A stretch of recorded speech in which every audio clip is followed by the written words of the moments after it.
Alright, TikTok, so I checked the three rail voltage pins there, the negative 15, negative 5, and the 15, all are within spec.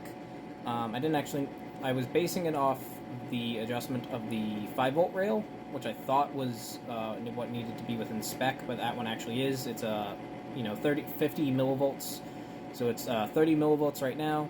I have the negative 15 and the 15 rail are both 15 on the dot. They're a 30 millivolt tolerance, so checking it with my 87.5. God, I fucking love this thing. It's in cal, so I've calibrated it so it is in working order, and I trust it.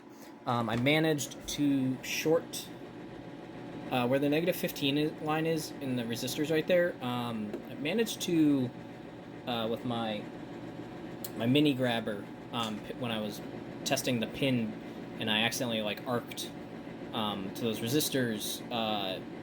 Which really, because even though it's low voltage, there's enough current going through for it to do that. That's only like an amp or two. I think about 2 amps is when it starts to arc. So,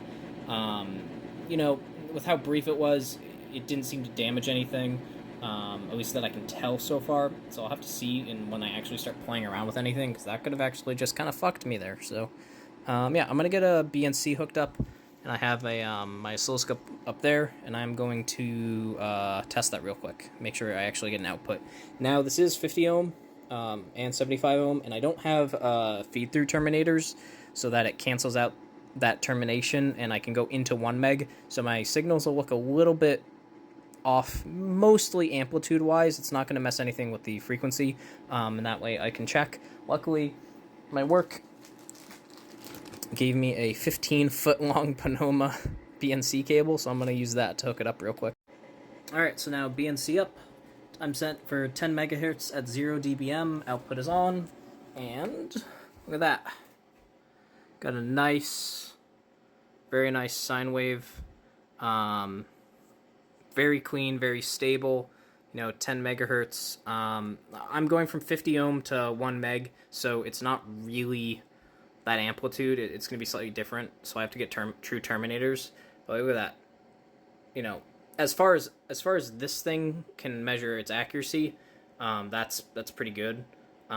So yeah, it looks like we have it set up. I'm gonna do a span check real quick. All right, so I'm gonna have it do a span sweep from 1 kHz to 20 meg. Let's see.